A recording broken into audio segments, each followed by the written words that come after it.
Hello, this is the third and last response to Mr. Hamid Mir's video.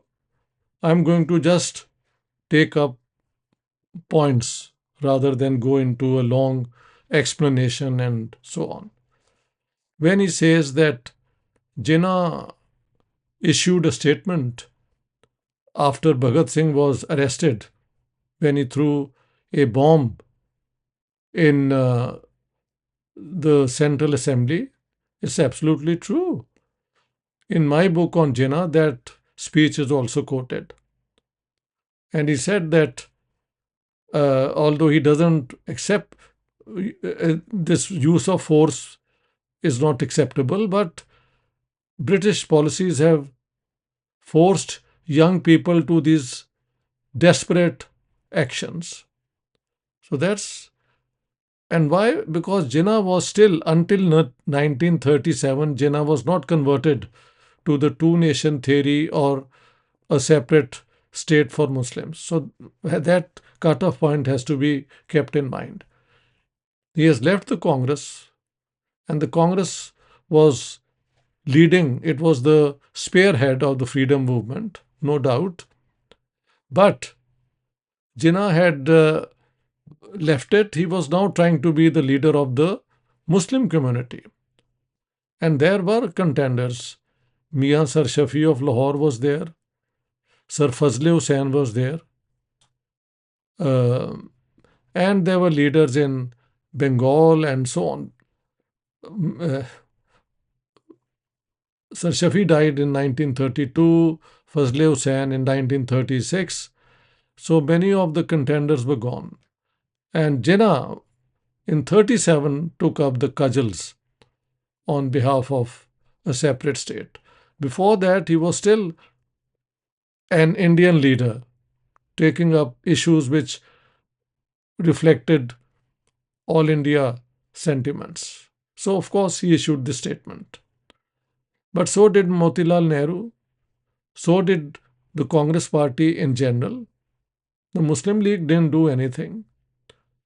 When Bhagat Singh was, during the interrogations, it was found that he was actually involved in the murder of ASP Saunders, Assistant Superintendent of Police Saunders in Lahore, and that of Channan Singh, the constable who came after these people. Then a new case was framed against Bhagat Singh and his companions. And Bhagat Singh was taken to Mianwali jail. And Jawaharlal Nehru went there because Bhagat Singh had gone on a hunger strike.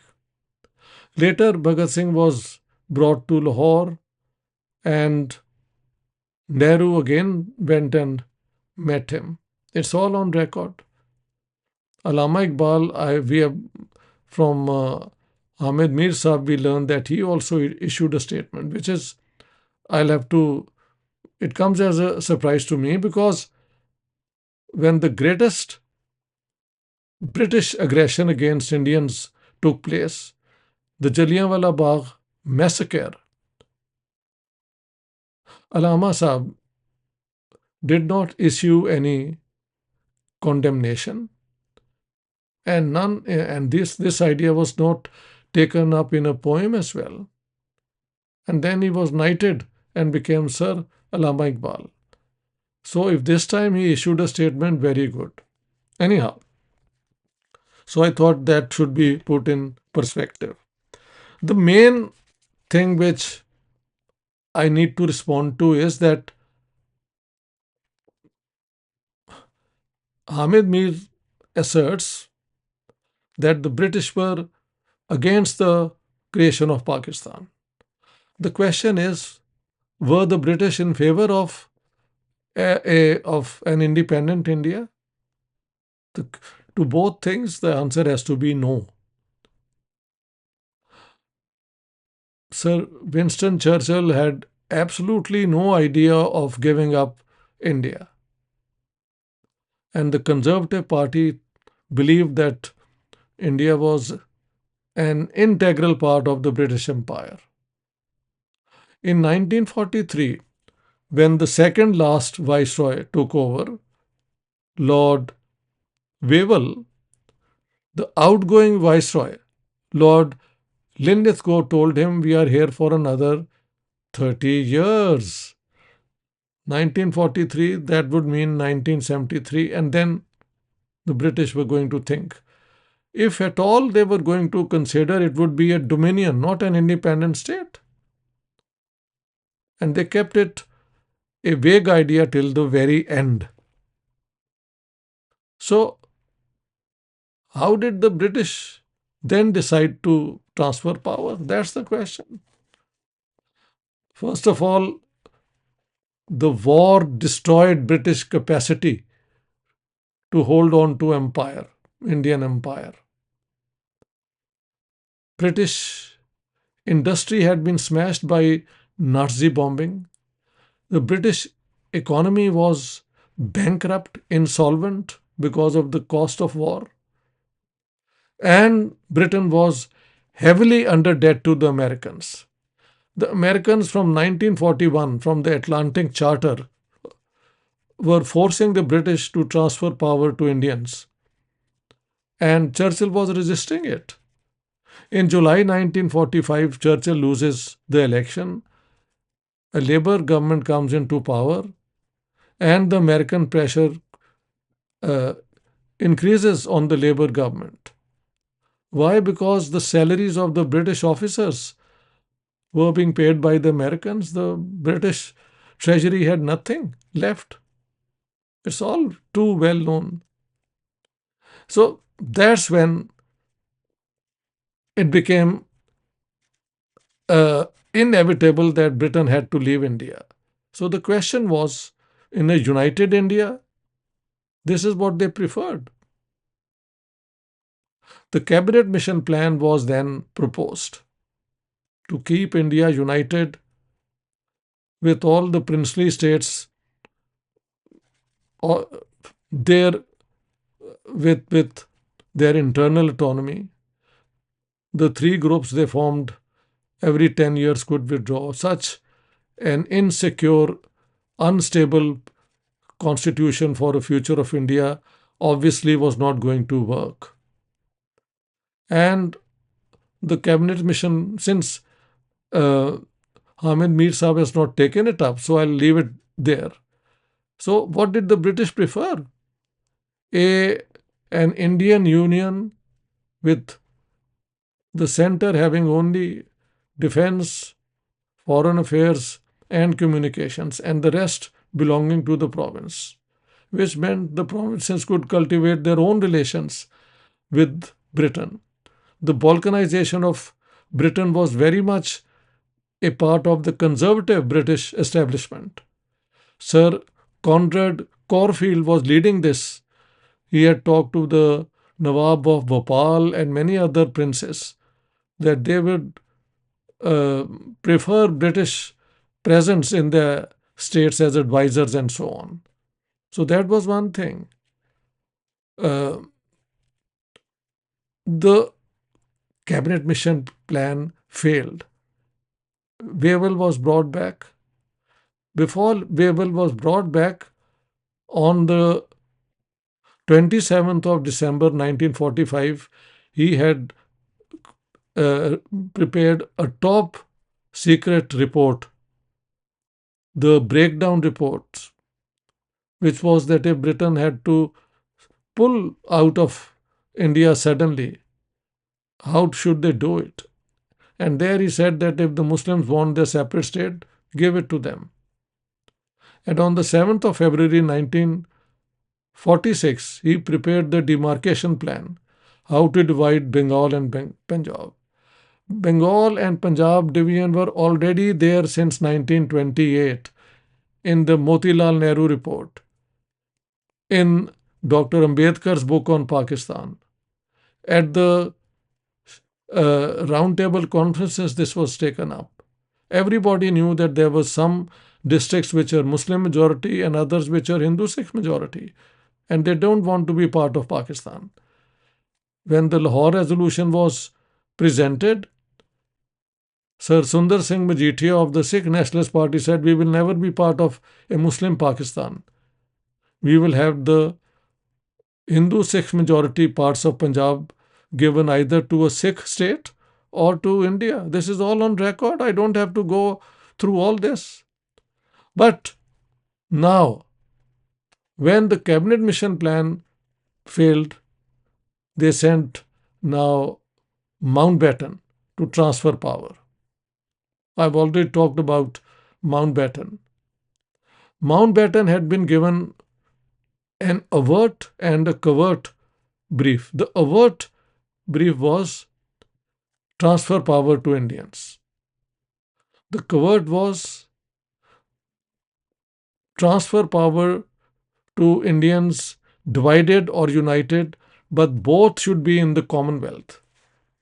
In a chapter called The British Decision to Partition India, I have shown how the British Army had argued that if India is given dominion status, it should be tied to Britain through a defense treaty. So those who are interested can go and check there. But now Mountbatten was there. Mountbatten talked to all the parties, and the conclusion was India cannot be kept united. It will have to be partitioned. So what does Mountbatten do? He convinces the British government to bring the date forward because he had cajoled Nehru to join the Commonwealth, and Jinnah was already ready to join the Commonwealth. So the British plan to have both in the Commonwealth had been achieved, and he wanted to leave India quickly.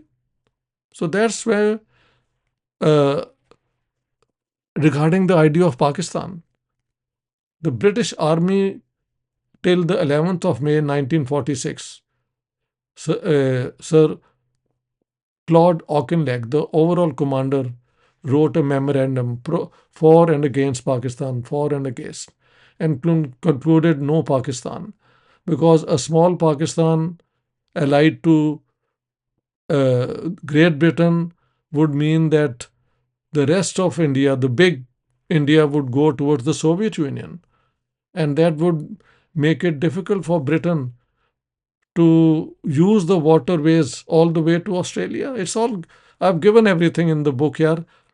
Those who are serious have read it, and those who are interested can go and check. Everything is from the transfer of power. Let me show you. Here are all the 12 volumes of the transfer of power. I have all published collections of Jinnah's speeches, Bazm-e Iqbal, Sheikh Muhammad Ashraf, Sharifuddin Pirzada, Rafiq Afzal, you name it, even Burke, all those collections are there. I have all the secret fortnightly reports of the governors of Punjab and of Bengal. So what is left? Then there are secondary books, newspapers, everything I've in my possession. So I know what I'm talking about. So that's what happened. So there on the 11th of May 1946, the British Army was not in favor, or at least the commander-in-chief. But his immediate subordinate, General Mayne, wrote, "I do not agree." So already in the British Army, a lobby in favor of partition and in the creation of Pakistan existed. And in the months to follow, Sir Francis Tucker published his two-volume book, While Memory Serves. And in volume 1, he says, we need to create an Islamic arc starting from Algeria into Arabia Deserta, through Persia into northern Hindustan, a Muslim state armed with Islamic ideology and British science. Why did he say that? Because the British, right or wrong, always feared that the Russians and then the communists would come to India. And India, with its caste system, would be communism would appeal to the lower castes. So create an Islamic state with its God-fearing ideology and so on to prevent that. It's all on record. And on the 12th of May, 1947, I've given a memorandum prepared by the three heads of the armed forces, Air Force, Navy, and Army, Field Marshal Montgomery, Lord Ismay. The memorandum says that Mr. Jinnah has showed an interest in joining the Commonwealth, whereas Hindustan may decide to remain independent and sovereign. If partition takes place, we should ask from Pakistan access to Karachi port facilities, Pakistan airfields, and Muslim manpower. Muslim manpower means the Pakistan army. It's all on record. That's when Britain decided that partition is good for them. Why? Because Nehru and the leftists were not willing to tie themselves to the British through a defense treaty. And later on, we know Nehru and the left Congress went for the non-aligned movement. They didn't join either the U.S. or the led Western Bloc or the Soviet Union led Eastern Bloc. So a third group of countries non-aligned to both sides came into being. Finally, Mountbatten and uh, and Jinnah. Of course, Mountbatten didn't like Jinnah, but was he free to favor the Congress Party?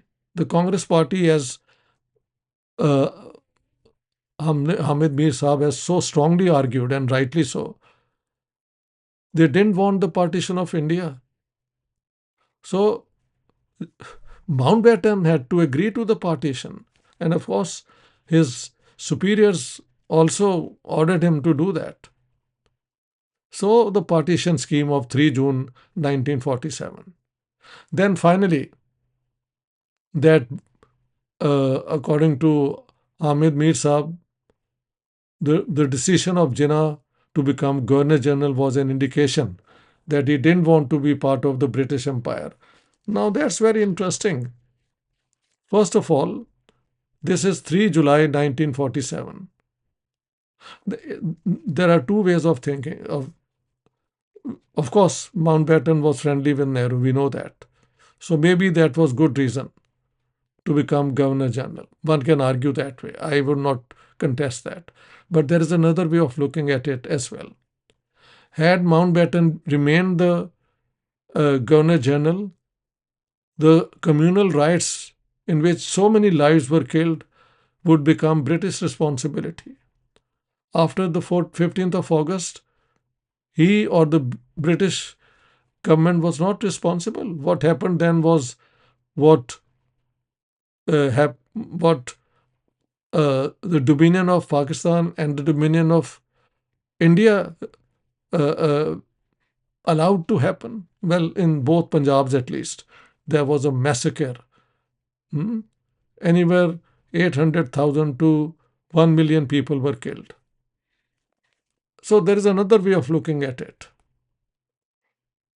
Also, it's not all just one story. Mountbatten was still following the order of the British government. And so Jinnah made Mountbatten amend the 1935 Act, and Mountbatten agreed. And Jinnah was given extraordinary powers which even the Viceroy didn't have. One thing, in the distribution of weaponry, Mountbatten insisted that more fighter planes should be given to Pakistan than the proportion 3 to 7, because Pakistan had to defend itself in the mountainous area. It's all on record. Whereas India could get more naval ships because they had a longer coast to guard. So this is how he made possible for Pakistan to get more than the 3 to 7% proportion of fighter jets. I don't think there were jets at that time, fighter planes, aircraft. Okay. Then it is through Mountbatten that Jinnah convinced Sir George Cunningham, who had retired and gone back to India, to come back and become the governor of Northwest Frontier. Also, this was a personal thing for Jinnah. He didn't want Mountbatten to be the governor general.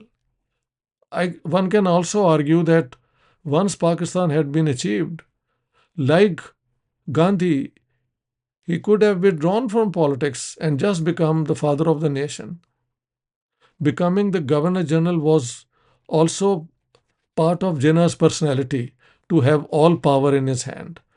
And he didn't use it always in a democratic manner.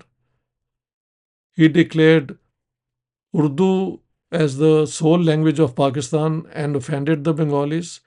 He dismissed an elected government in the northwest frontier for which there was no basis, according to Article 93 of the 1935 Constitution.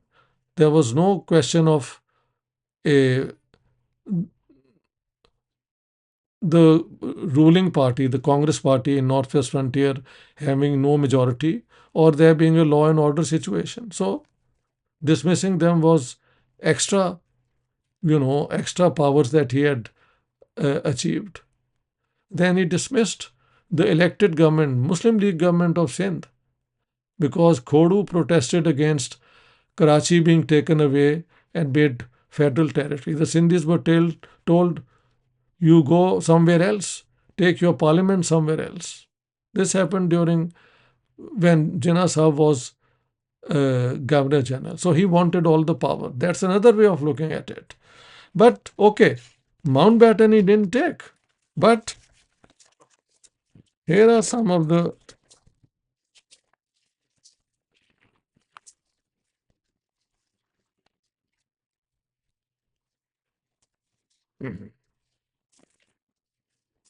let me see.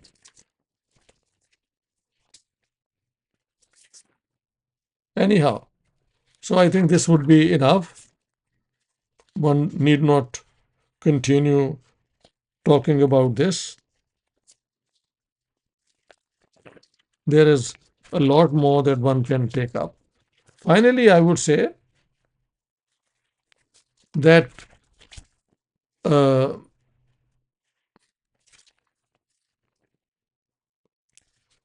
in this Larry and Collins Dominant Lapierre, Mountbatten and Independent India, this is the second volume, page 56, about Kashmir. This is what Mountbatten has written. So I hope uh, Hamid Mir Sahib has a look at the second volume. This is Mountbatten saying, I must tell honestly, I wanted Kashmir to join Pakistan. For one simple reason, it made Pakistan more viable.